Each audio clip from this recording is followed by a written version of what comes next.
Ok.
Bonjour.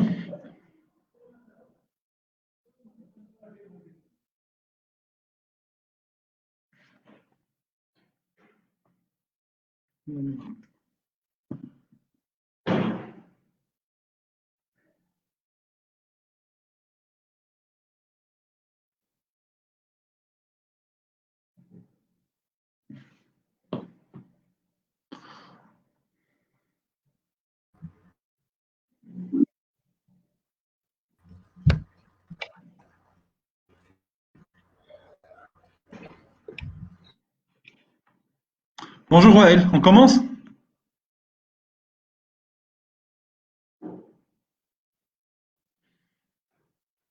Là.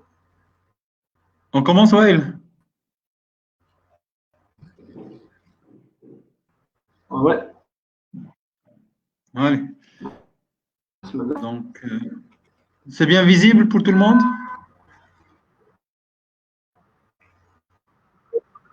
Normalement. Ok. Donc, rebonjour une deuxième fois. On va continuer notre élancée sur les cours de pathologie vasculaire. Donc, on va passer au deuxième cours qui va porter sur les infarctus cérébraux, anciennement appelés accidents vasculaires cérébro-ischémiques constitués.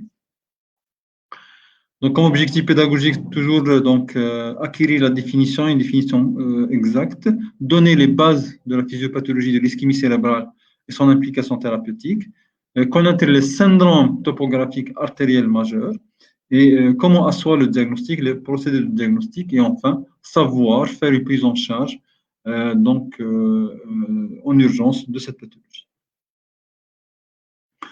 Alors, en introduction, donc ça va être essentiellement la définition. La définition d'un accident vasculaire cérébral correspond à un déficit neurologique soudain d'origine vasculaire présumée. Tout déficit neurologique d'installation brutale, hein, d'origine vasculaire. D'ailleurs, le caractère brutal est en faveur de la cause vasculaire et considéré comme AVC jusqu'à preuve du contraire. Alors, l'infarctus cérébral ou bien l'AVC ischémique constitué est un déficit neurologique soudain d'origine ischémique dont la symptomatologie clinique dure plus de 24 heures.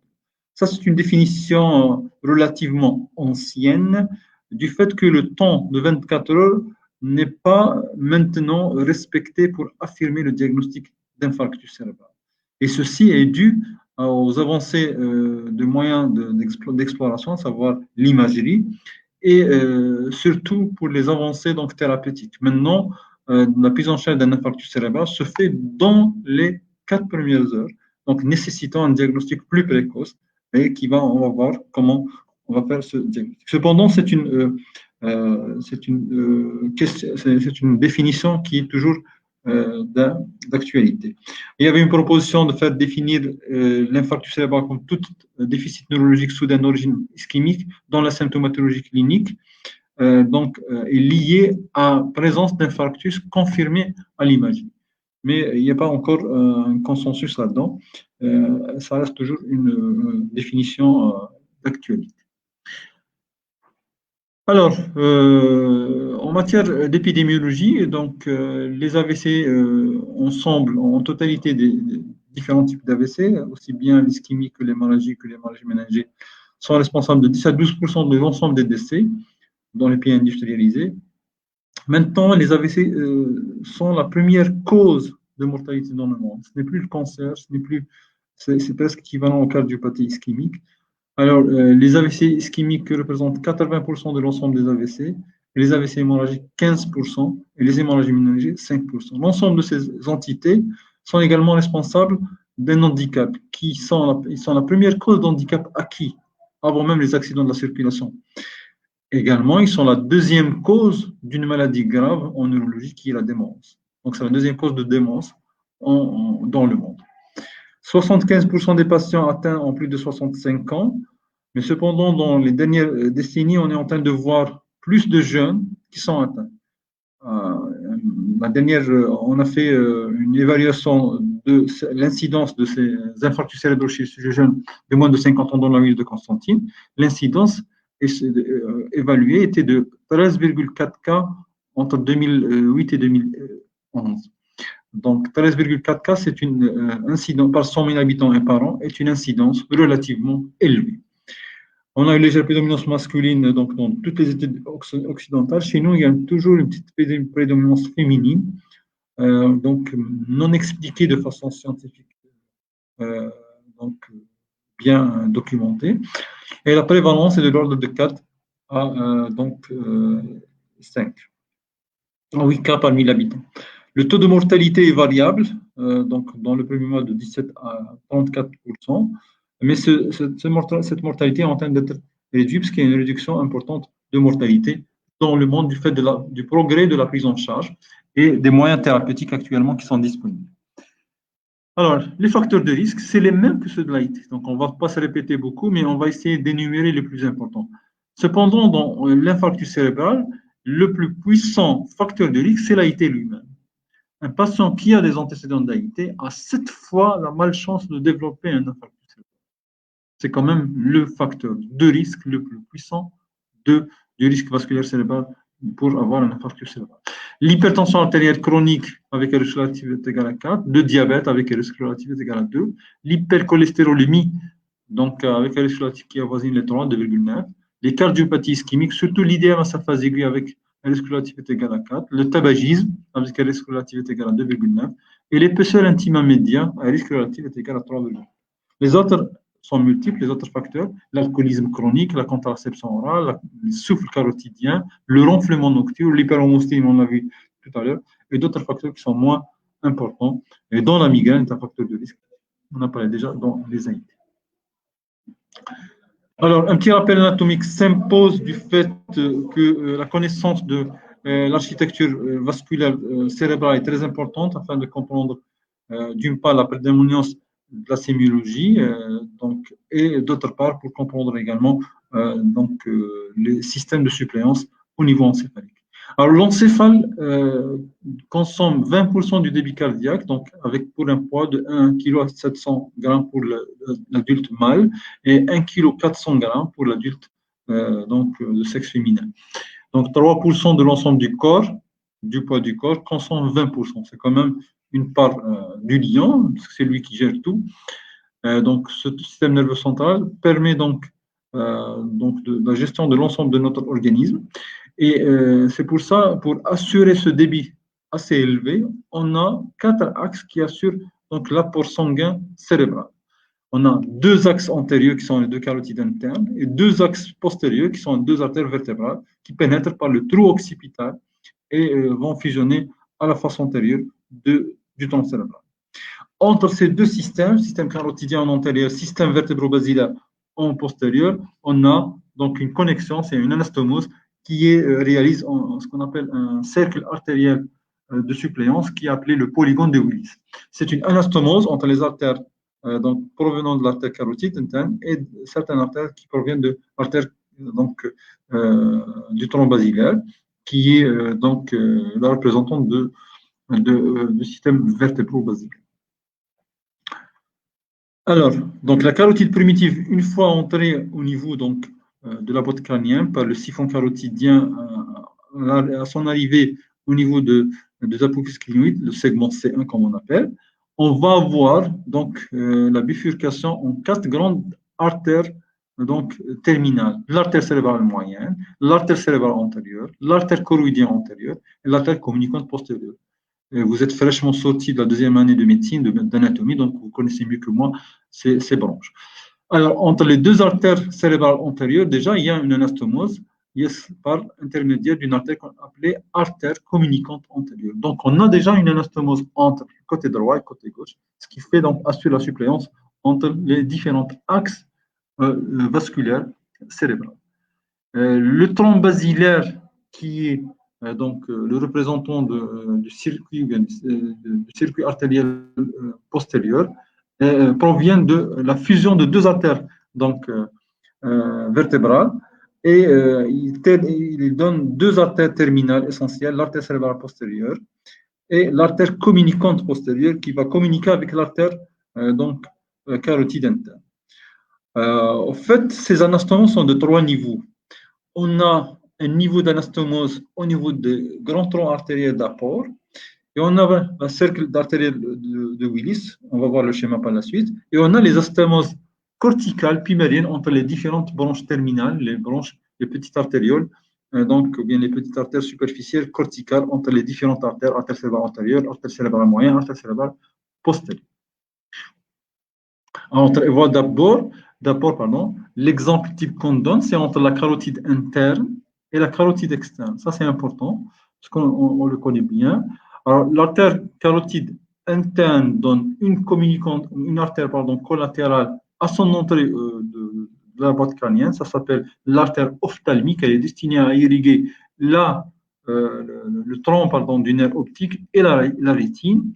Et donc, arrivée au niveau du globe oculaire, elle s'anastomose juste au niveau de l'arcade sourcilière, au niveau de l'arcade de l'orbite, avec une artère qui s'appelait l'artère faciale, qui branche de l'artère carotide externe. Ce qui fait que quand on a une occlusion complète de la carotide interne, homolatérale par exemple droite, donc le flux sanguin au niveau de l'artère ophtalmique va s'inverser, le sang va venir de la carotide externe vers l'artère ophtalmique, donc via l'artère faciale, et ça va irriguer l'ensemble du système carotidien homolatéral.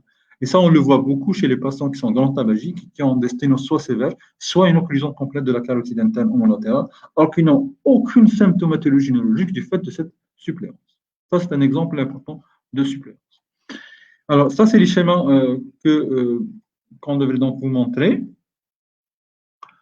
Ce schéma, par exemple, c'est un polygone de Willis.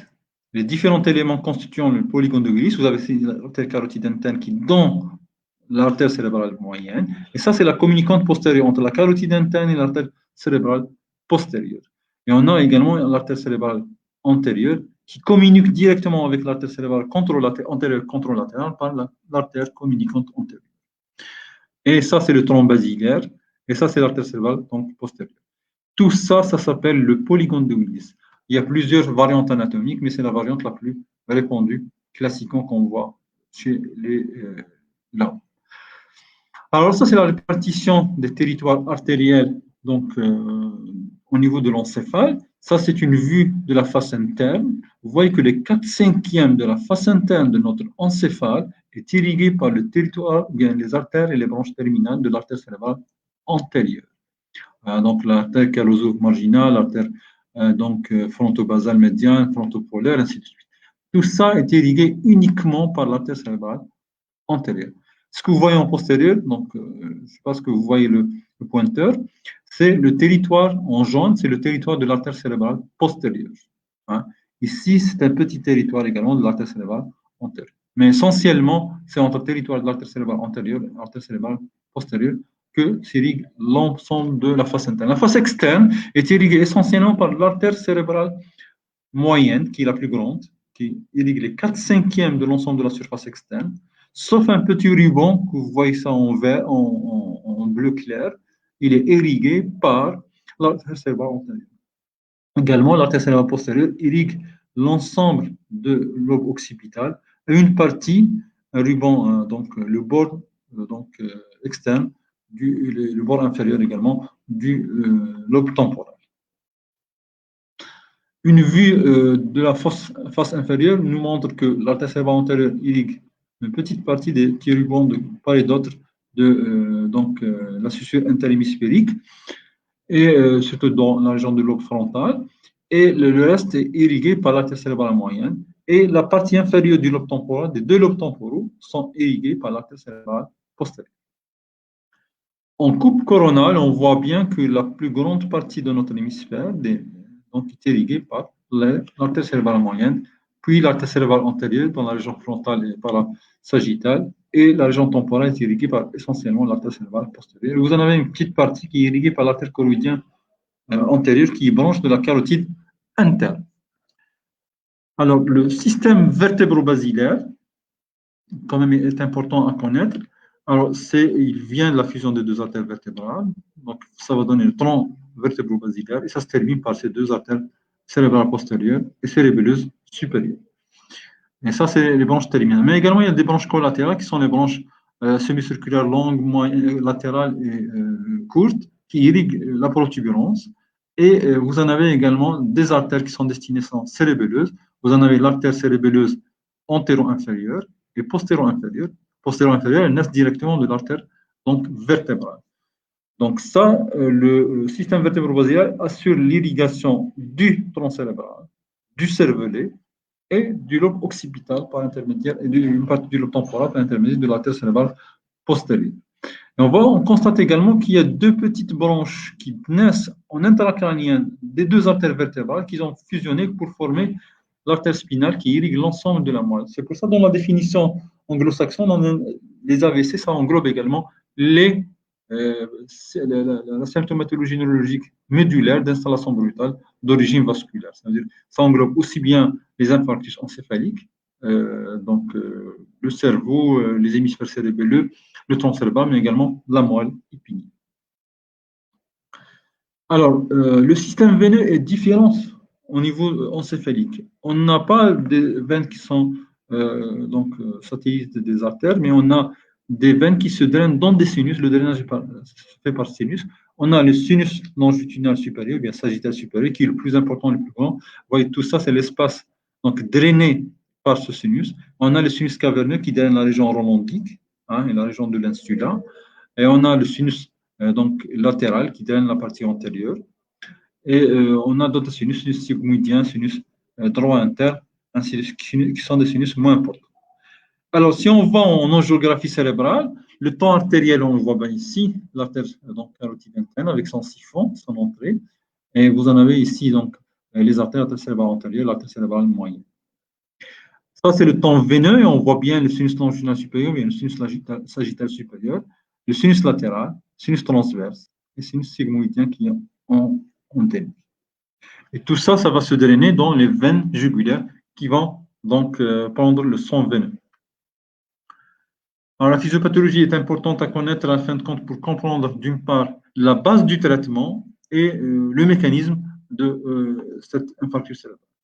Alors, une notion qui est importante, le débit sanguin cérébral, en fait, ça c'est une moyenne de 50 ml par 100 g de matière cérébrale par minute. Le débit sanguin cérébral n'est pas identique dans les différentes parties du parenchyme cérébral.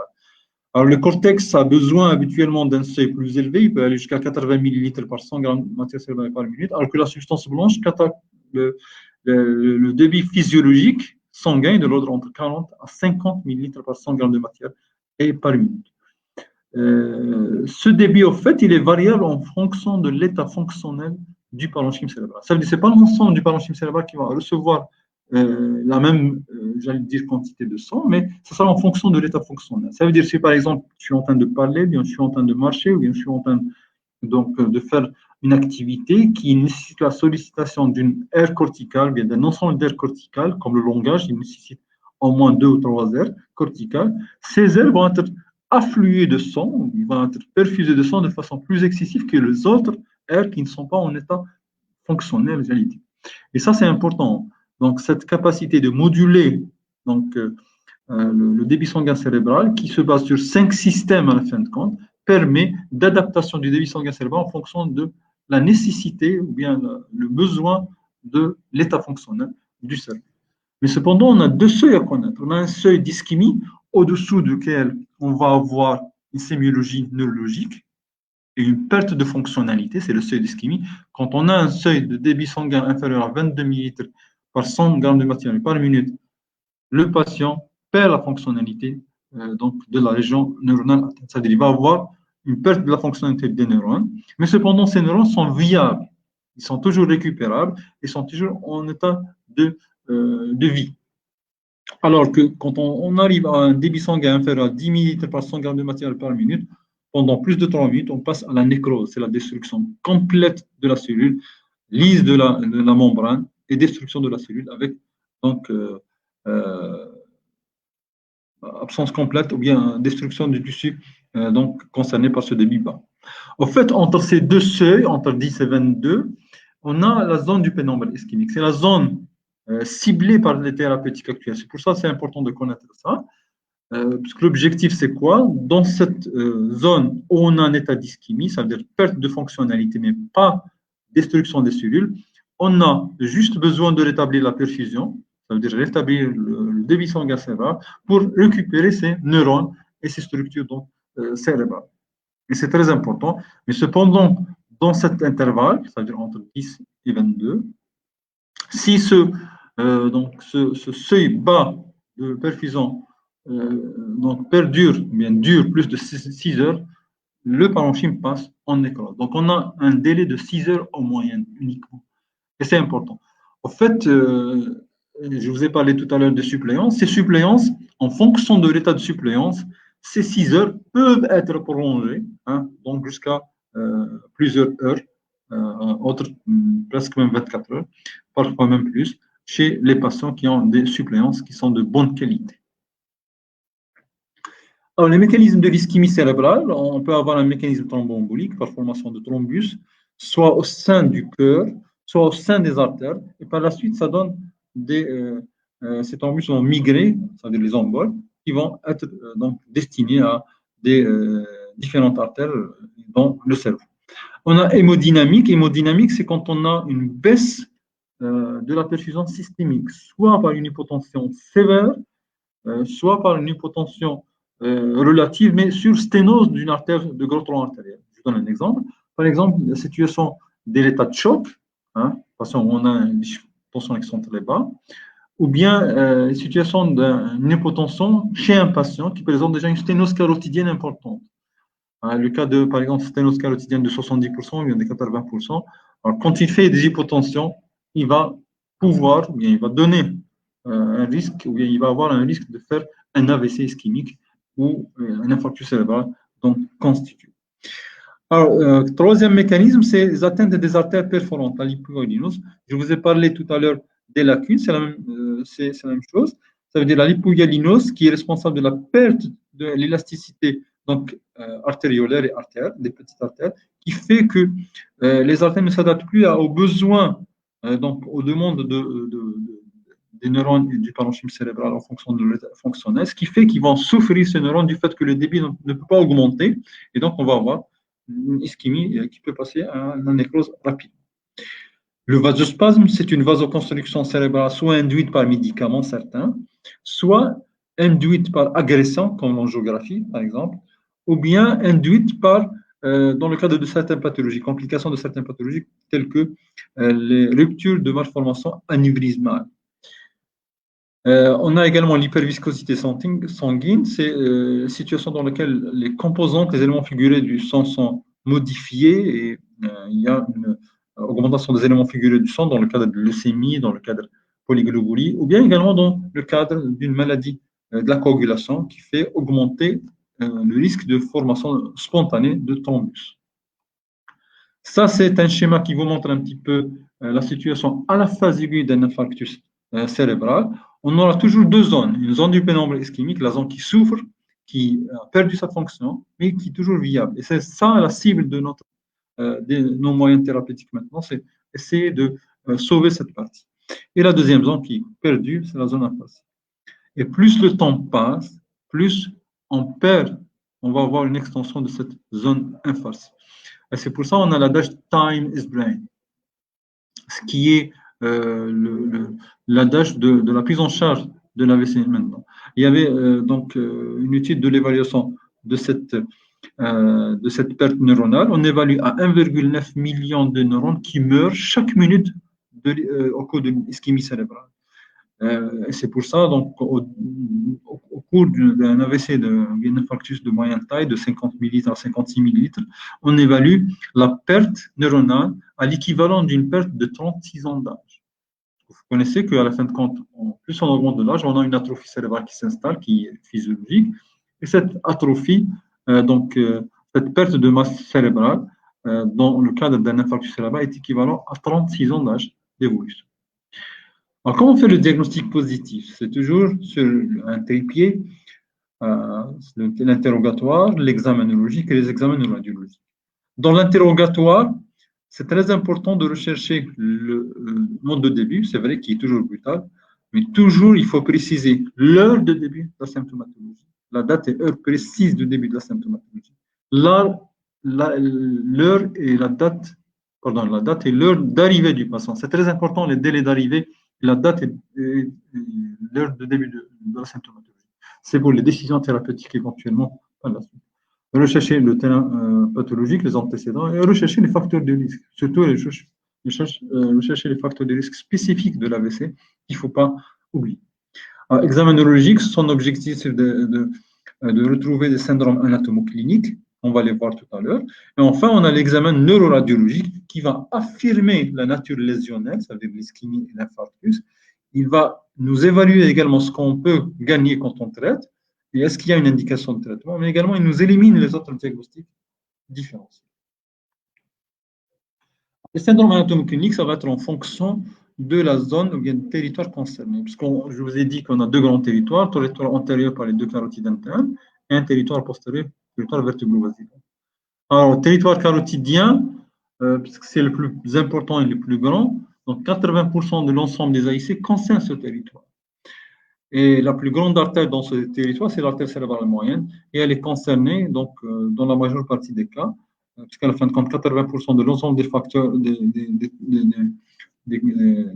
infarctus cérébraux concernent le territoire, 80% de l'ensemble des infarctus cérébraux dans le territoire carotidien concernent l'artère cérébrale moyenne. Alors, on va voir, donc, en fait, cette artère, on commence par l'artère cérébrale moyenne. L'artère cérébrale moyenne, tellement elle est grande, on a une sémiologie spécifique pour le territoire superficiel et une sémiologie spécifique pour le territoire profond. Le territoire superficiel, on va avoir un déficit moteur donc, qui prédomine au niveau de la face et du membre supérieur. Il concerne le membre inférieur de façon moindre. La même chose avec une hypoesthésie tactile et douloureuse. Avec astéréognosie, incapacité de reconnaître les objets placés dans la main, une hémianopsie latérale homonyme, une aphasie d'expression et de compréhension si l'hémisphère dominant est touché. Et on peut avoir également un syndrome d'Anton-Babinski avec acalculie, agraphie et indistinction éventuellement droite-gauche. Et on a, si atteinte de l'hémisphère non dominant, on peut avoir une hémianosognosie. C'est quoi l'anosognosie? Le patient n'arrive pas à concevoir qu'il a une hémiplégie. Ça veut dire qu'il ne se croit pas qu'il est déficitaire, donc il essaie de mouvoir son membre paralysique, qui est l'hémiplégie chez le droitier l'hémicorps gauche, il essaie de le mouvoir, il essaie même de se déplacer, et c'est la source de chute et de traumatisme. On a également l'hémiasomatognosie. L'hémiasomatognosie, le patient ne reconnaît plus son hémicorps gauche chez le droitier. Ça veut dire qu'il ne reconnaît pas qu'il a un hémicorps gauche. Quand on lui demande de nous montrer sa main gauche, donc il montre sa main droite. Et quand on insiste et on touche sa main gauche, il nie que c'est à lui. Et ça s'exprime également parfois même au cours de sommeil. Il va uniquement couvrir son hémicorps droit et non pas son hémicorps gauche. Dans le territoire profond, on a les 4 syndromes classiques qui sont, on les appelle les syndromes lacunaires, soit une hémiparésie pure, soit l'association hémiparésie et hypoesthésie, soit hémiparésie ataxique, soit l'association de l'ataxie, l'hypoesthésie et l'hémiparésie. On peut avoir également des artères, on peut avoir des mouvements anormaux, des mouvements chorioathétosiques qui peuvent apparaître dans l'hémicorps contralatéral. Et quand l'hémisphère dominant est touché, on va avoir une aphasie sous-corticale motrice qui va porter sur la production de langage alors que la compréhension est conservée. L'hémisphère non dominant va avoir une héminégligence, donc sous-utilisation de l'hémicorps gauche chez le droitier, malgré qu'il n'a pas un déficit important. C'est les troubles du schéma corporel, comme on appelle.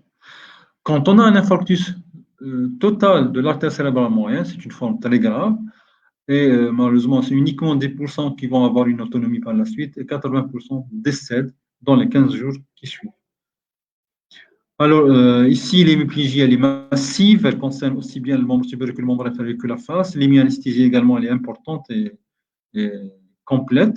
La déviation de la tête et des yeux vers l'hémisphère lésé. On dit le patient regarde sa lésion. C'est un élément caractéristique d'ailleurs, quand on le voit. Il tourne donc sa tête vers le côté opposé de son hémiplégie. Il voit son hémisphère lésé. On dirait qu'il nous indique l'endroit où il est atteint. On a l'hémiasomatognosie, on a parlé, la nosognosie et une négligence gauche si l'hémisphère non dominant est touché. On peut avoir une aphasie globale si atteinte de l'hémisphère dominant, ça veut dire qu'on comporte l'exécution de langage, la production de langage, il ne produit rien, ni écrit, ni oral, il ne comprend rien. Il n'arrive même pas à lire. Troubles de la vigilance et de la respiration, également, on peut les avoir. Parfois jusqu'à un état de coma, des crises d'épilepsie parfois un état de mal épileptique qui peut survenir chez ces patients. On peut avoir un syndrome de Claude Bernard Horner homolatéral, surtout quand on a une thrombose de la carotide interne qui en est responsable. Parce que c'est là où passent les fibres sympathiques, et donc on peut avoir une compression de ces fibres par cette thrombose, et donc on va avoir un syndrome de Claude Bernard Horner avec un ptosis, myosis et énophthalmie. Vous le connaissez, je crois. Trouble du champ visuel, on peut avoir des hémianopsies latérales homonymes, donc qui entraînent l'amputation d'un champ, soit temporal et nasal d'un côté ou de l'autre. Alors, l'infarctus total de l'artère cérébrale antérieure, ça se voit dans 10% des cas, et ça s'exprime cliniquement par une hémiparésie à prédominance crurale, une hypoesthésie de même distribution, et une hypertonie en flexion, un phénomène de préhension forcée, le grasping réflexe, quand on met, c'est comme l'enfant, donc apparition des réflexes archaïques, quand on met des doigts au niveau de la paume de la main du patient, il va essayer de l'attraper. Troubles de comportement sphinctérien, un syndrome frontal avec des troubles à type d'abolie, d'apathie et d'euphorie. L'hémisphère dominant, quand il est touché, on va avoir une aphasie transcorticale motrice, on peut avoir une apraxie unilatérale gauche. Les apraxies, c'est une anomalie qui porte sur la réalisation des gestes. En fait, c'est une perte du schéma du geste, ou bien du plan de réalisation d'un geste. Un geste est constitué habituellement de plusieurs mouvements, et la succession de mouvements est perdue chez les patients qui sont atteints dans l'hémisphère non dominant, ça veut dire quand on a une atteinte de l'hémisphère non dominant, surtout la région pariétale, et la région frontale, et la région également pariétale. Alors, dans cette situation, c'est quoi l'aparaxie? C'est que l'exemple qu'on donne habituellement, par exemple, l'habillage, le patient n'arrive plus à s'habiller correctement. Il inverse la chemise, il n'arrive pas à boutonner sa chemise, il n'arrive pas à fermer des fermetures éclairs, il n'arrive pas à enchausser ses chaussures ou bien à enfiler son pantalon. Ou bien, par exemple, les apraxies idiomotrices qu'on appelle. On demande au patient, par exemple, on lui donne une bouteille et un verre d'eau et on lui demande de boire un verre d'eau. Habituellement, les gestes nécessaires, c'est d'ouvrir la bouteille, de verser de l'eau dans le verre et par la suite boire à partir du verre. Alors, le patient oublie par exemple d'ouvrir la bouteille, il va mettre le verre sur la bouteille, ainsi de suite. Donc, il va mélanger les gestes, il se trouve donc complètement perdu lors d'une apraxie idiomotrice comme ça. L'hémisphère dominant, quand il est atteint, on va avoir également un état confusionnel, une héminégligence motrice et spatiale. Ça veut dire le patient, c'est pas qu'il ne voit pas, par exemple, le côté gauche, mais qu'il n'utilise pas les objets ou bien n'utilise pas l'espace gauche. L'exemple type qu'on voit, c'est quand, par exemple, on met un plat de nourriture pour le patient, pour s'alimenter. Au lieu, il va prendre uniquement, par exemple, s'il a une négligence gauche, il va prendre tout ce qui est, il va manger tout ce qui est à sa droite, à sa gauche, il va complètement ne pas les manger, ne pas les toucher du tout. Contre l'atteinte bilatérale, on va avoir une hypoparésie bilatérale qui prédomine au niveau des deux membres inférieurs, et un mutisme akinétique, et grasping réflexe bilatéral et une incontinence urinaire et parfois même rectale. Le mutisme akinétique, c'est une situation dans laquelle le patient n'a pas vraiment un grand déficit moteur, mais cependant, il ne fait plus de gestes. Il a une diminution de la motricité ou bien des gestes, soit volontaires, soit même automatiques, dans l'ensemble de son corps. Et même le langage, il est rare du fait de ce mutisme akinétique, mais ce n'est pas une aphasie. Alors, l'atteinte du territoire de l'artère choroïdienne antérieure, ça s'exprime par une hémiparésie avec hémipoesthésie, une héminopsie latérale homonyme, une hémiparésie pure, hémiparésie avec hémipoesthésie, hémiparésie ataxique avec hypoesthésie, et on peut avoir également dans l'hémisphère dominant une aphasie sous-corticale de type thalamique. Dans cette situation, le patient, la caractéristique de cette aphasie, il n'arrive plus à moduler la tonalité, ça veut dire le volume de son langage en fonction du contexte. Donc, il ne peut pas augmenter le volume de son langage ou bien de sa discussion. Si atteinte de l'hémisphère non dominant, on va avoir une héminégligence et une apraxie constructive. Si atteinte bilatérale, on va avoir un déficit sensitivo-moteur avec un mutisme et un syndrome pseudobulbaire. C'est quoi le syndrome pseudobulbaire? C'est l'éclosion de mouvements automatiques du fait de la perte du contrôle suprasegmentaire, pyramidale. La voie destinée, la voie pyramidale, c'est ce qu'on appelle la voie géniculaire, qui est destinée au noyau des nerfs crâniens. Dans cette situation, on va avoir éclosion des mouvements automatiques. Et les mouvements automatiques les plus répandus, c'est le rire et le pleur. Donc, le patient va développer des rires et des pleurs immotivés, sans motif, soit concomitants, soit de façon séparée, et sont dites rires et pleurs spasmodiques. Alors, le territoire vertébro-basilaire était atteint dans 7 à 10% de l'ensemble, est responsable de 7 à 10% des infarctus cérébraux, donc on les voit de façon un peu moindre.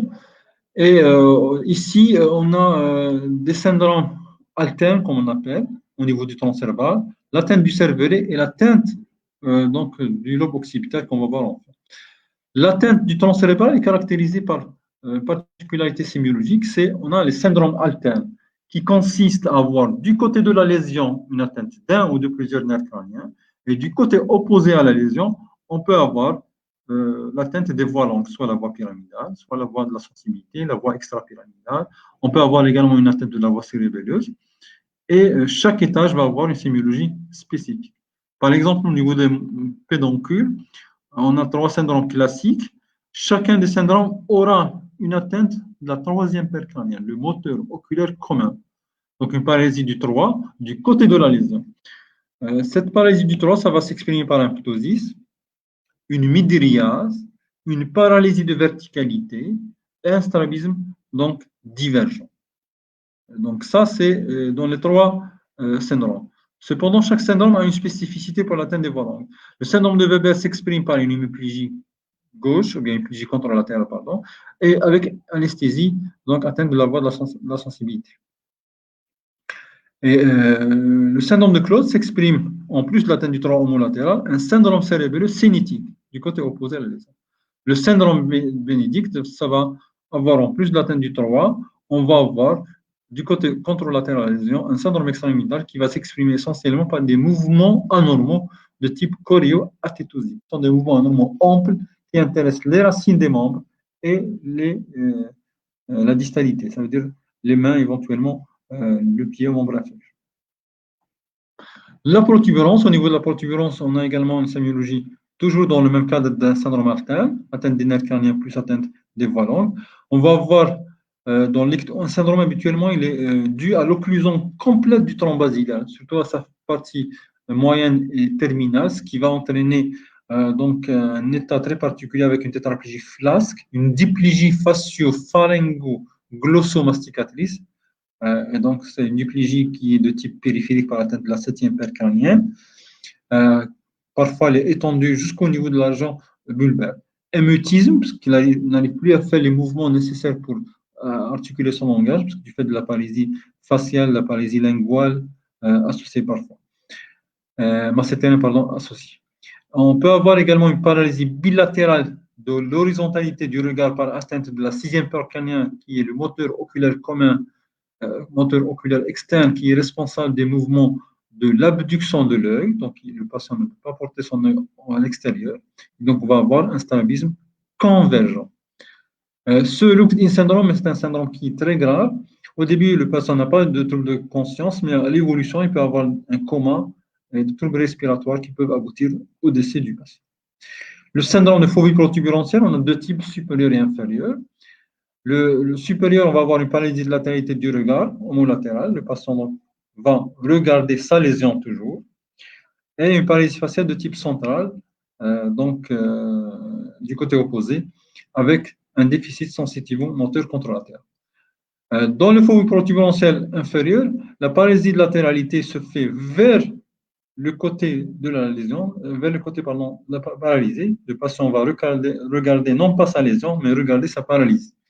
Il va avoir une atteinte de la 7e paire crânienne, une paralysie faciale périphérique homolatérale, et le déficit sensitif est toujours, sensible-moteur est toujours contralatéral. On peut avoir également une ophtalmoplégie internucléaire du fait de l'atteinte de la bande longitudinale postérieure, qui est un organe de connexion entre les différents noyaux des nerfs crâniens oculomoteurs. Au niveau du bulbe, il y a plusieurs syndromes, mais on va parler du plus fréquemment répandu, le syndrome le plus fréquemment rencontré, c'est le syndrome de Wallenberg. Le syndrome de Wallenberg, il s'exprime cliniquement par un grand vertige rotatoire avec un nystagmus donc horizonto-rotatoire. Du côté de la lésion, on va avoir une hypoesthésie avec douleur de l'hémiphase due à l'atteinte de la 5e paire crânienne, le nerf trijumeau. On va avoir paralysie de multiples nerfs crâniens, responsables de troubles de la déglutition, de troubles de la phonation et d'autres types de troubles. Donc, le glossopharyngiel, le nerf glossopharyngiel, la 9e paire crânienne, le pneumogastrique, la 10e paire crânienne, et le spinal, interne et externe, qui est responsable beaucoup plus de l'innervation des cordes vocales. Syndrome cérébelleux, on va avoir syndrome cérébelleux cinétique avec dysarthrie. On peut avoir également un syndrome de Claude Bernard Honin du fait de l'atteinte des filets sympathiques qui passent au niveau de la région bulbaire avec une ptosis in ophtalmomyiosis. Et du côté opposé de la lésion, on va avoir un syndrome sensitif uniquement avec une hypoesthésie thermoalgésique respectant la face. L'infarctus dans le territoire de l'artère cérébrale postérieure, donc selon la région concernée, quand le territoire superficiel est concerné, on va avoir une hémianopsie latérale homonyme, des hallucinations visuelles, une diplopie monoculaire, c'est très particulier ce signe. Alors, habituellement, la diplopie, c'est en binoculaire. Quand le patient ferme un œil et vous dit que je vois double, c'est typiquement une atteinte du cortex occipital. Et également, on peut avoir une perte de la perception du mouvement des objets. Ça veut dire que le patient voit l'objet, mais quand il bouge, il ne voit pas son mouvement. Donc, il va dire qu'il ne bouge pas. L'atteinte de l'hémisphère dominant, ça va entraîner une aphasie sensorielle avec un état confusionnel et des dysmnésies. Alors, quand l'hémisphère non dominant est touché, on va avoir ce qu'on appelle une prosopagnosie avec une négligence visuelle. Le territoire profond, c'est une hémiparésie avec un syndrome thalamique qui va s'exprimer par une hypoesthésie discrète distale avec une atteinte de la sensibilité profonde et des douleurs spécifiques et parfois apparition des mouvements anormaux. Alors, l'atteinte du cervelet qui se voit dans 5% de l'ensemble des AVC, ou bien des infarctus cérébraux. L'infarctus cérébelleux, quand il est étendu, par l'atteinte de l'artère cérébelleuse postérieure inférieure, qui est une artère qui irrigue une grande partie des hémisphères cérébelleux, ça va être vraiment grave parce que le cervelet, il va, l'œdème développé suite à l'ischémie, il va faire du cervelet comme une processus expansif, comme une tumeur, qui va comprimer le tronc cérébral et risque de faire un engagement et le décès du patient. Dans le territoire de l'artère cérébelleuse supérieure, on peut avoir un syndrome cérébelleux cinétique avec un syndrome de Claude Bernard Horner, des mouvements anormaux homolatérales et atteinte de la quatrième percrânienne avec hypoesthésie thermoalgique collatérale. La quatrième percrânienne, elle est responsable des mouvements d'adduction des yeux dans le regard en bas et en dedans. Il va y avoir une diplopie dans le regard en bas et en dedans. Alors, on l'utilise beaucoup plus quand on descend les escaliers. Par exemple, on a besoin de ce nerf pour voir les membres inférieurs, pour placer les pieds dans le bon endroit.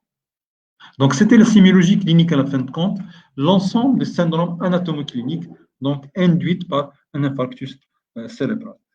Deuxième pilier de diagnostic, troisième pilier de diagnostic, c'est les examens complémentaires.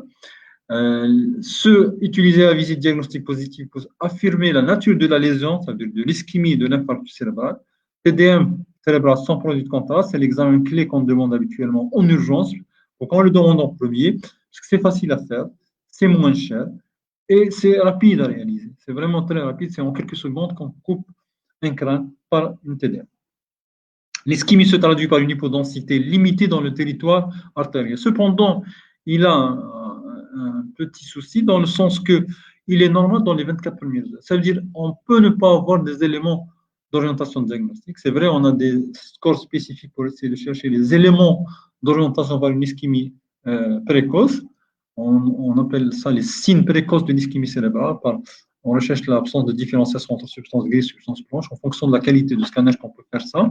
Et on a un score qui est appelé aspect. Mais cependant, souvent, il est normal dans les premières heures.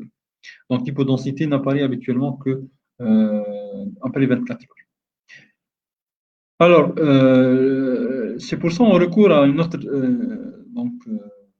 outil, notre imagerie, c'est l'imagerie par résonance magnétique, et surtout les séquences de diffusion B1000 et séquences de perfusion qui permet le diagnostic dès la première heure par la mise en exergue ou bien l'individualisation de la zone du pénombre ischémique. Hein, ça donne une image d'hyperintensité. Et séquence sur le mismatch entre ces deux séquences, perfusion-diffusion, nous permet de distinguer la zone hypoperfusée et la zone complètement perdue, ou bien la zone de nécrose ischémique. Et c'est l'intérêt de l'IRM fonctionnel pour essayer de trier les patients qui vont bénéficier vraiment d'un traitement de reperméabilisation ou bien de fibrinolyse et quels sont les patients qui ne vont pas bénéficier. Les marqueurs biologiques, c'est des marqueurs qui sont utilisés beaucoup plus dans les études et non pas dans la pratique clinique. La TDM cérébrale, donc l'AVC ischémique constitué ou bien l'infarctus cérébral s'exprime. Habituellement, on a des signes, par exemple, je vous ai dit, on a des signes précoces. Parfois, on peut avoir uniquement ça sur un scanner sans produit de contraste. L'hyperdensité spontanée de l'artère cérébrale moyenne qui témoigne d'un thrombus au niveau de cette artère. Donc, ça nous oriente déjà que c'est un mécanisme ischémique et qu'on peut démarrer éventuellement un traitement. Ça, donc, c'est à 3 heures. On commence à avoir la disparition de la différenciation substance grise, substance blanche. Et ce n'est qu'après 24 heures qu'on va avoir l'hypodensité qui s'installe. Alors, l'IRM de perfusion, par contre, dès les premières heures, voire premières minutes, on peut avoir les anomalies comme ça, une hyperintensité en diffusion. Et en ADC, Apparent Diffusion Coefficient. Donc ça, on va avoir diminution de ce coefficient de l'ADC. Et quand on fait une perfusion, on va voir que toute cette zone, elle est complètement hypoperfusée, bien absente de perfusion, uniquement cette petite partie qui reste perfusée. Et donc ça, on va voir qu'est-ce qu'on va gagner éventuellement pour cette situation. Les autres examens complémentaires sont essentiellement à visée étiologique, donc pour essayer de voir la cause de cet infarctus cérébral. On a l'écho Doppler des vaisseaux du cou, le Doppler transcrânien, qui sont des outils pour l'évaluation de l'état fonctionnel des carotides et des artères vertébrales qui sont destinés à destination donc, encéphalique en extracrânien, et le Doppler transcrânien pour voir leur état, bien l'état des artères cérébrales moyennes par exemple, l'artère cérébrale antérieure, l'artère cérébrale postérieure, à l'intérieur du crâne, en calculant leur vitesse donc circulatoire. Et voir s'il y a une sténose ou bien une occlusion. L'examen cardiaque avec ECG et échocardio transthoracique ou bien transoesophagien pour rechercher une cardiopathie emboligène, spécifique, des traitements spécifiques de cette étiologie cardiologique et éviter aux patients les récidives. On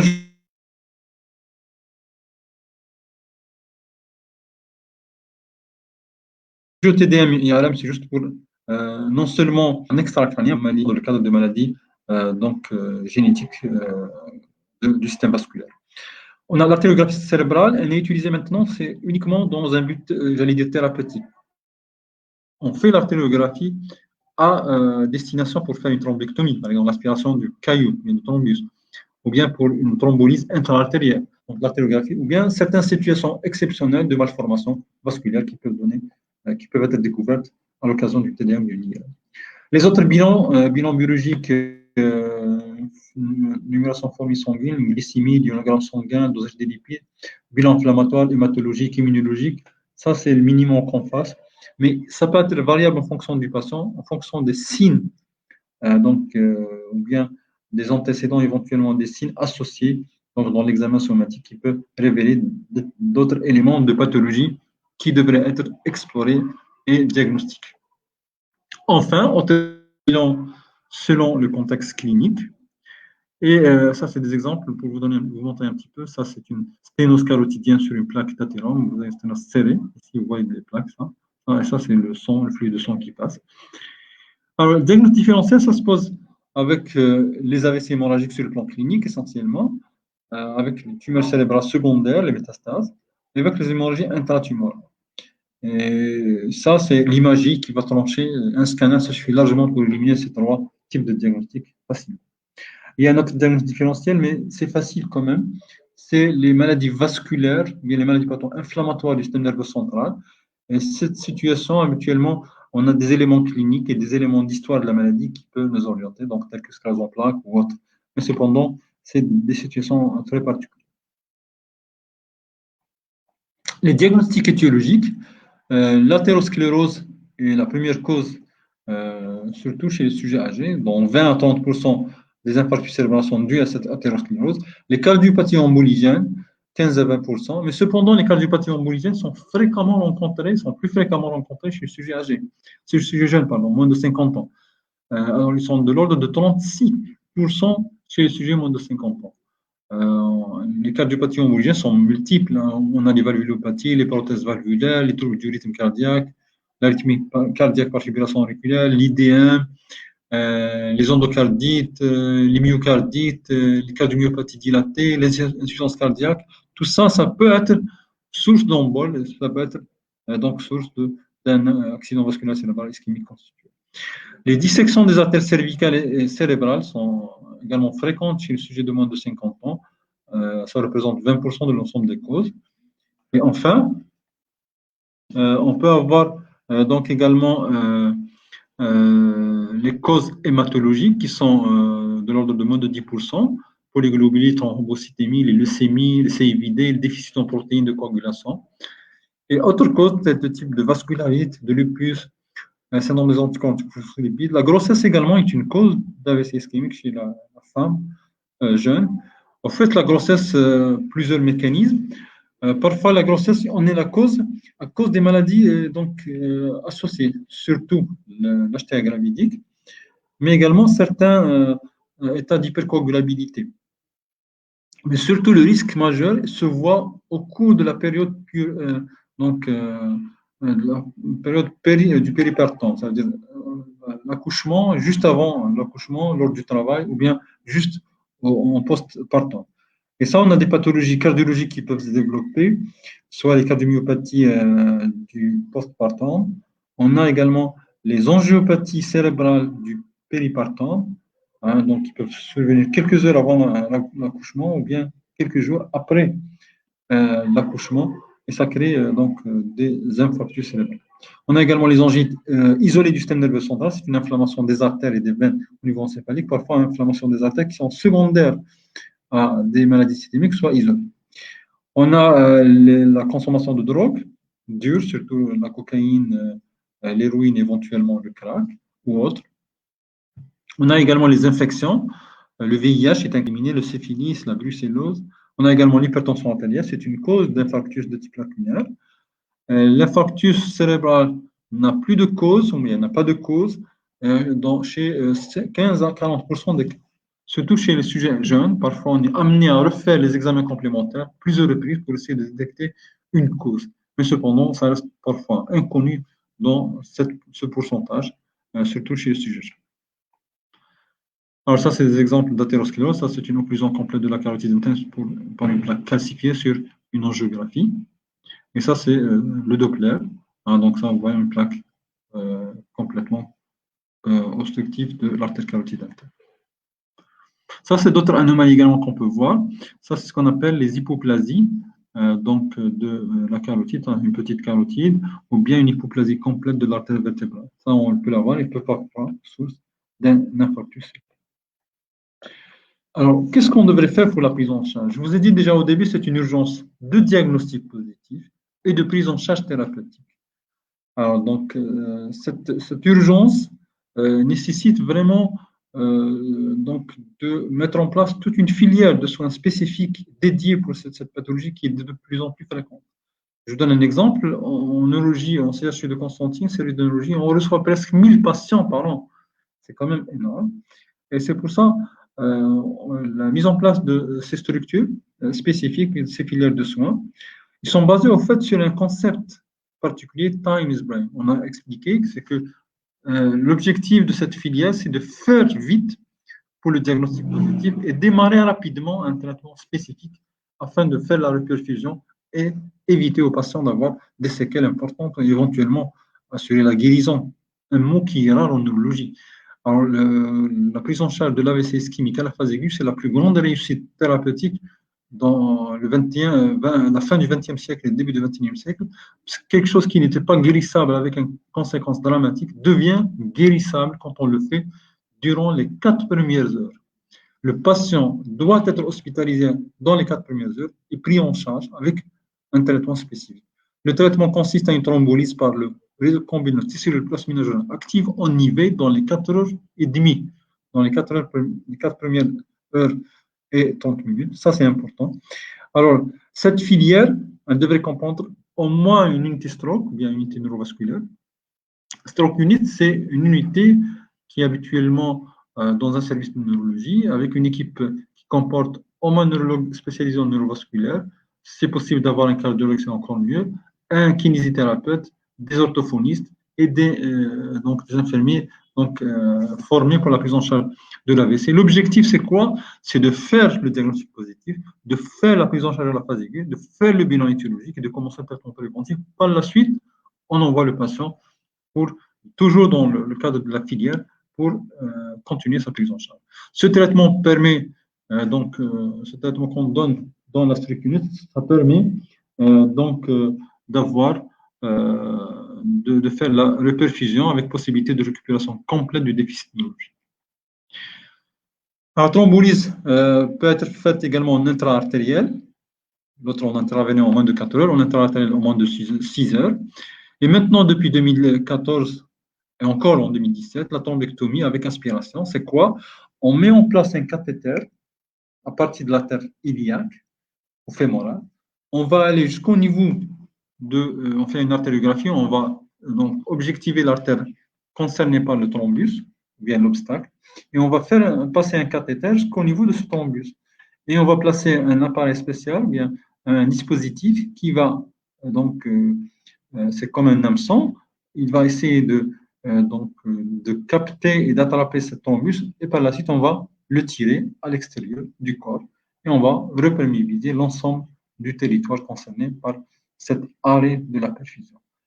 Cette thrombectomie est maintenant une grande réussite, mais cependant, ça nécessite beaucoup de moyens, parce qu'à la fin de compte, les tables, pour réaliser ces thrombectomies, ça coûte énormément cher, ça dépasse les 15 milliards de centimes, si vous voulez. Et en même temps, l'acte lui-même, avec les dispositifs, ça coûte énormément cher.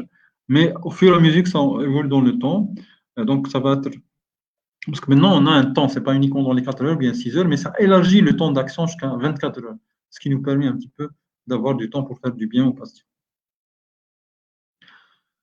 Alors, le RTPA, comment on le donne? Habituellement, on le donne à 0,9 mg kilo-jour. Par kilo, pardon, excusez-moi, donc 10% par bolus sur 1 minute et le reste sur 1 heure de temps. Et cependant, quand on donne le RTPA, il faut faire une surveillance rigoureuse neurologique. Chaque 15 minutes, on doit faire l'examen neurologique avec un score de Nice. C'est un score spécifique qu'on doit réaliser à la phase de diagnostic. Dès qu'on fait le diagnostic positif, on fait un score pour l'évaluation initiale et par la suite, chaque 15 minutes, on fait un score. C'est un score qui évalue l'ensemble de la fonction cérébrale et c'est un score qui nous permet de trier également les patients. Alors, selon ce protocole de surveillance, s'il y a moindre de ces signes, soit les céphalées, soit des pics hypertensifs, soit des vomissements, il faut arrêter la perfusion, faire une TDM pour rechercher un saignement. Parce qu'à la fin de compte, le RTPA, c'est quoi? Il va lyser le plasminogène, la fibrine, si vous voulez, qui constitue, parce qu'il va activer le plasminogène qui va lyser cette fibrine. La fibrine, c'est le maillon qui va englober le thrombus. Et si on va avoir un terrain particulier chez le patient, certains qui ont donc une pathologie sous-jacente ou une thrombopénie, si on n'a pas fait attention, parce que c'est une contre-indication, on va avoir des saignements. Et donc, c'est un médicament qui ajuste la coagulation, donc ça va créer un risque de saignement, soit en intracérébral, même en extracérébral, il faut toujours le rechercher. Le monitoring, ça doit comporter la pression artérielle,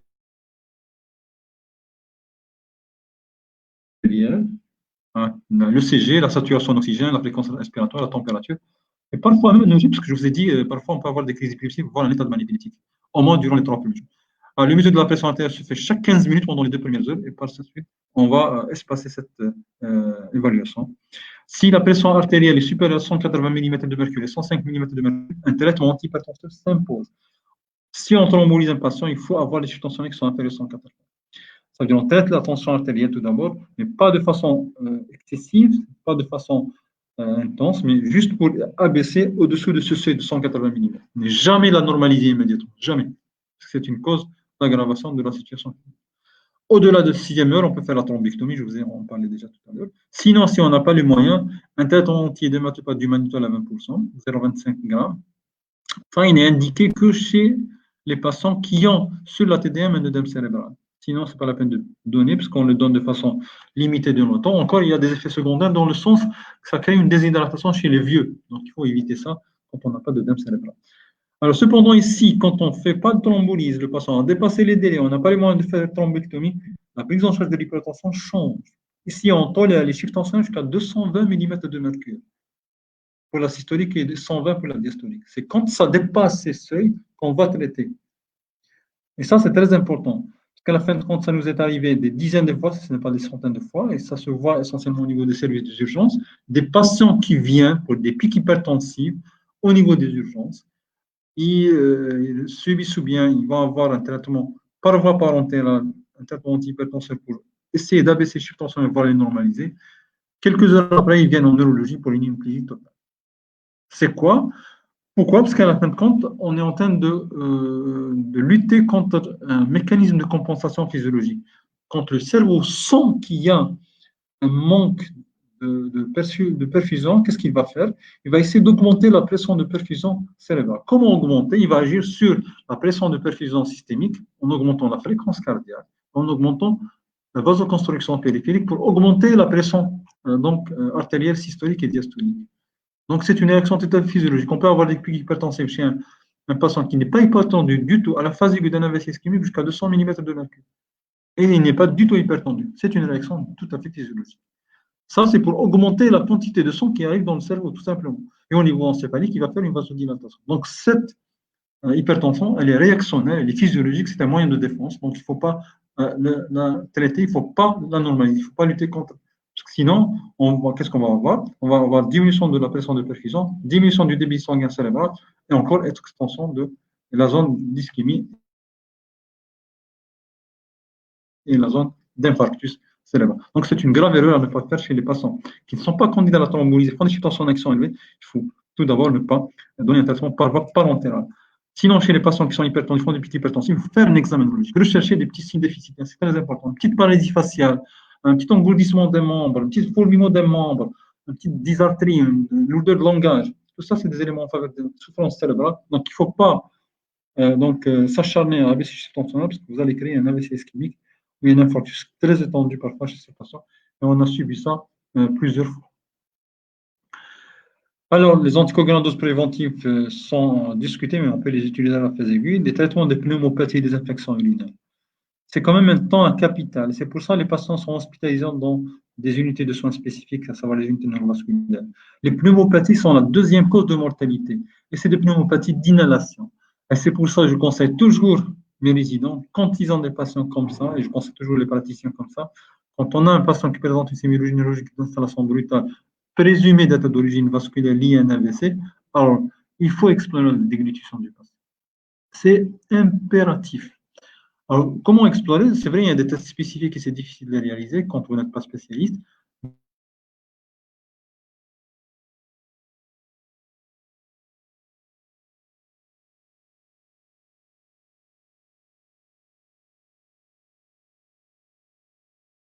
Je donne une astuce qui est très simple. Demandez au patient d'avaler sa salive. Dès qu'il... Vous m'entendez?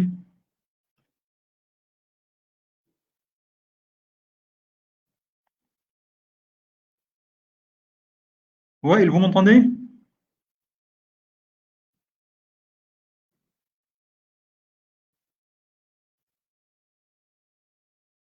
Alors, je continue, j'espère qu'on n'a pas coupé. Donc, l'anticoagulant à dose préventive, traitement des pneumopathies. Ces pneumopathies d'inhalation sont la deuxième cause de mortalité, je viens de vous le dire. Donc, il faut rechercher toujours le trouble de la déglutition. On va demander au patient d'avaler sa salive. S'il tousse, ça veut dire qu'il a le trouble de la déglutition. S'il ne tousse pas, c'est bien. On peut continuer l'alimentation par voie orale. Sinon, s'il tousse ou bien il a le trouble de la conscience, il ne faut pas donner une alimentation et placer une sonde nasogastrique. Le nursing avec surveillance des constantes hémodynamiques, la pression artérielle, la fréquence respiratoire, la fréquence cardiaque, la température. Comment on fait une rééducation le plus tôt possible avec un traitement de la cause en fonction de la cause retrouvée. Donc, je reviens un petit peu sur cette filière de soins qui est très importante. C'est une organisation de la prise en charge qui est multidisciplinaire pour l'ensemble des AVC. Donc, on devrait créer un circuit spécifique. Ce circuit comporte un call center pour lequel on va appeler. Donc, tout le monde peut appeler. Et c'est un numéro vert. Et ce centre, ça va trier les patients. C'est lui qui va détecter les patients qui sont plus susceptibles d'avoir une sémiologie correspondant à un AVC ischémique. Il déclenche l'alerte et par la suite, on voit le patient en radiologie comme prioritaire pour faire son examen neuroradiologique. En même temps, il va avertir l'UNV qui va là, donc le réceptionner et le prendre en charge. Par la suite, une fois réalisé toute la procédure de diagnostic et de prise en charge à la phase aiguë et de recherche étiologique, on va passer le patient au centre de l'éducation fonctionnelle. Une fois sorti du centre de l'éducation fonctionnelle, il va passer dans le circuit de consultation de suivi spécialisé en neurovasculaire pour continuer sa prise en charge et éviter les complications éventuellement de cette maladie qui sont graves. Alors, la prévention, selon l'étiologie et les facteurs de risque retrouvés chez le patient, on va donc cibler la cause. L'athérosclérose, on va utiliser l'antiagrégant plaquettaire, les aspirines avec des doses variables.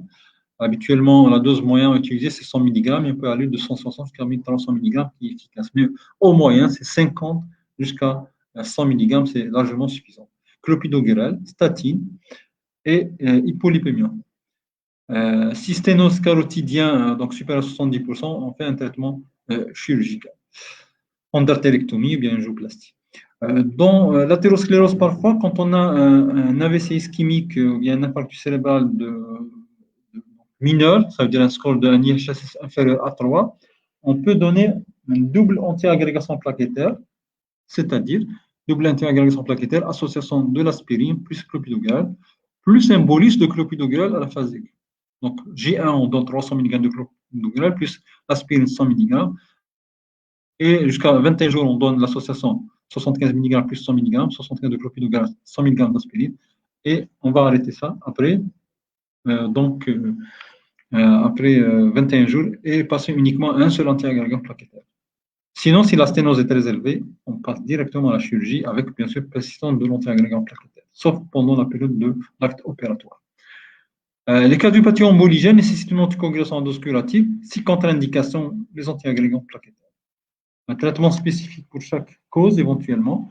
Donc, chaque cause, on va traiter en fonction de la caractéristique de cette cause.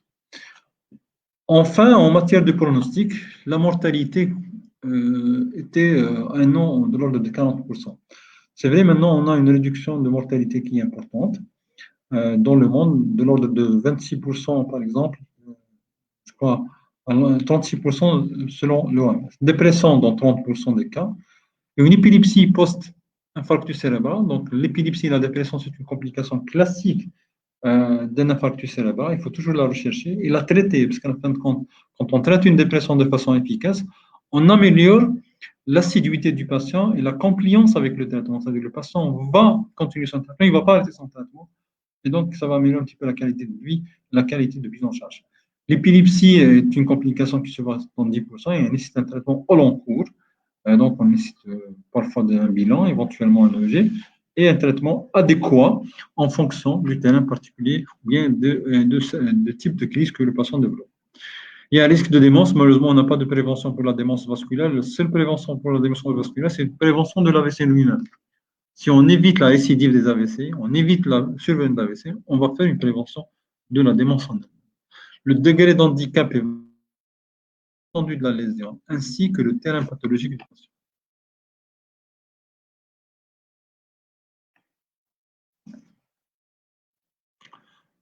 Donc ça, c'était donc l'ensemble de notre cours. Et je termine avec ce petit cas. Malheureusement, la vidéo, ça ne marche pas, je ne sais pas pourquoi. Ici, c'est une patiente qui est venue durant la première heure de son accident vasculaire cérébral chez nous. Et c'était une patiente, vous voyez ici la déviation de la tête et des yeux. Vous voyez ici l'hémiplégie, l'attitude du patient hémiplégique, avec une déviation de la tête et des yeux. Le patient regarde sa lésion, c'est une plégie droite totale et proportionnelle avec une aphasie. Et donc, avant la thrombolyse, et on a réalisé la thrombolyse dans les délais, ça veut dire dans les 2 premières heures exactement. Et après la thrombolyse, la patiente a complètement récupéré son déficit moteur et elle parlait. Donc, elle a récupéré le langage, le déficit moteur est sensitif, la déviation de la tête et des yeux n'est plus, et donc le patient est sorti en marchant. Donc, ça, c'est quand on fait notre travail convenablement et quand on s'organise, on peut faire du bien pour nos patients. Alors, j'ai terminé mon cours. Si vous en avez des questions, je ne sais pas. J'ai terminé, Rami, si vous ont des questions, on peut les voir.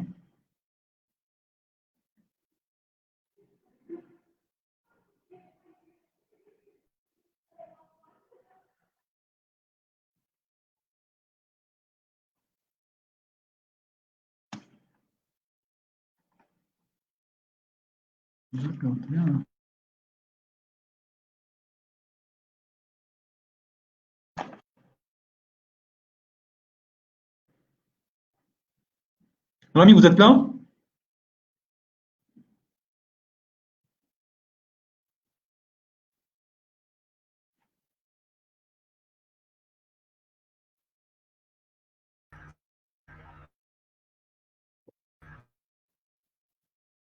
Je ne vous entends pas, Rami.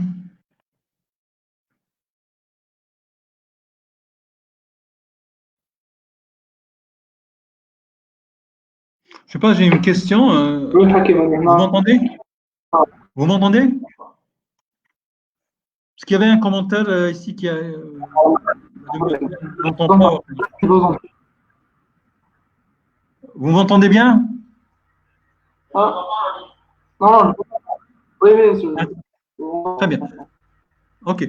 Alors, il y a une question dans l'infarctus de l'ACM. Est-ce que c'est toujours le côté gauche? Non. L'ACM, ça peut être à droite, ça peut être à gauche. Ça dépend. L'ACM concerne. Et si l'ACM, la tête cérébrale moyenne droite, c'est le côté gauche qui est atteint. Si l'ACM gauche est atteinte, c'est le côté droit l'hémiplégie droite qui va apparaître. Je n'ai pas une deuxième question. Si on réalise la thrombolyse et qu'on n'a pas la suite un échec de la prise en charge initiale, que doit-on faire par la suite? S'il y a un échec de la thrombolyse, il y a deux types d'échecs. Échec avec complications et échec sans complications. Si vous avez un échec sans complications, il faut continuer la rééducation fonctionnelle et la recherche étiologique pour faire une prévention. S'il y a un échec avec complications, s'il y a un hématome, la première des choses que vous devrez faire, l'arrêter bien sûr la thrombolyse, si vous suspectez la complication dès le début de la thrombolyse, et lutter contre ce saignement. On va essayer d'arrêter ce saignement. Parfois, on utilise certains médicaments.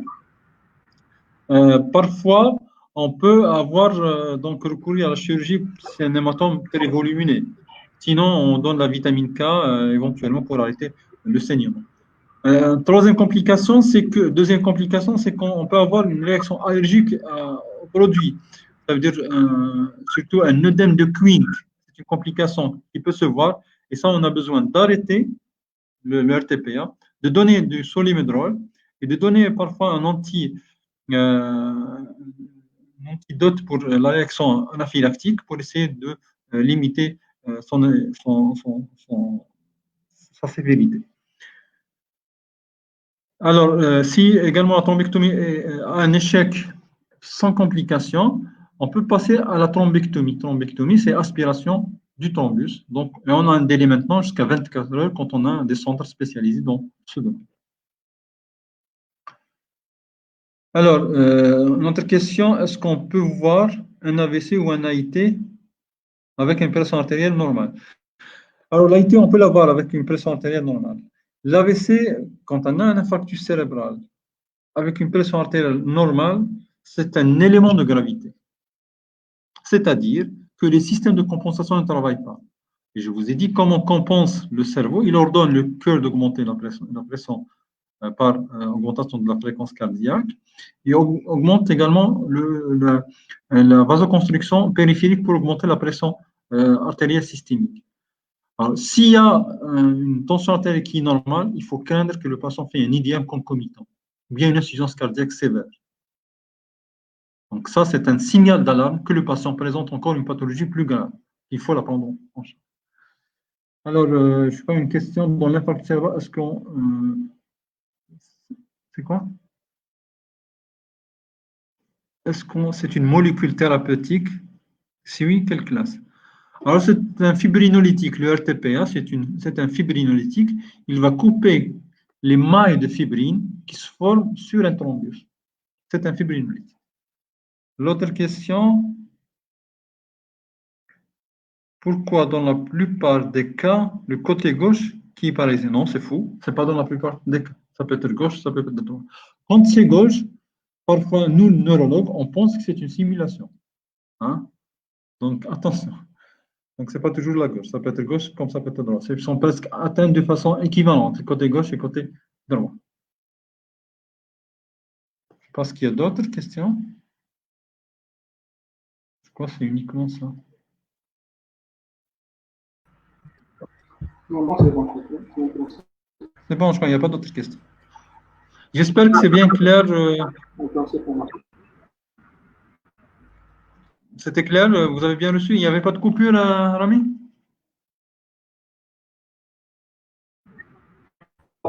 Les coupures que nous avons quelques étudiants, pas qu'on y apparemment une solution, ça marche. Ok. Donc, bon courage pour la prochaine séance. On va se contacter, je ne sais pas, demain, parce que j'ai ma consultation. Si je termine tôt, on va le faire à 1h ici au service. Sinon, on va reporter ça le mercredi. Essayez de m'appeler vers midi pour essayer de confirmer Rami. OK? Vous avez entendu, Rami?